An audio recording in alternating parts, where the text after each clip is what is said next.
How to create a website using Beacons AI. Hello everyone, welcome back to our channel. In today's video, I'm going to show you how you can create a website using Beacons AI. It's super simple, so let's get started. First, you need to head over to your browser, and once you're in the browser, you need to go to Beacons AI.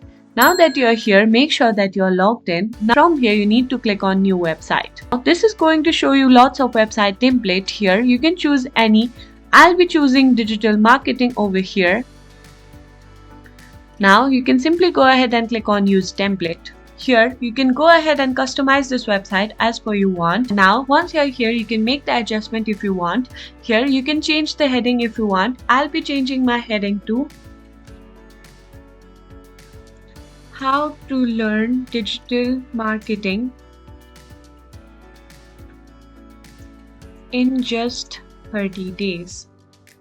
Now, once you have done that, you can even choose the heading size. Let's keep it too small, and this looks good.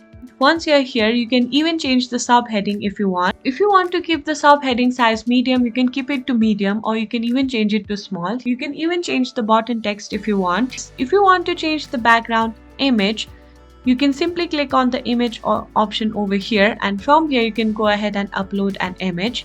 Now you can simply go ahead and change the aspect ratio of it if you want, and then click on accept. Now you can simply drag and drop this over here, and as you can see that the image is now here, and that's it. And just like this, you can simply go ahead and edit entire website and make it of your own. And once you are done with your website, you can simply go ahead and click on publish over here. And once you have done that, your website will be now published. I hope you find this video helpful. If you did, please give us a thumbs up, subscribe to our channel, and I'll see you in the next video.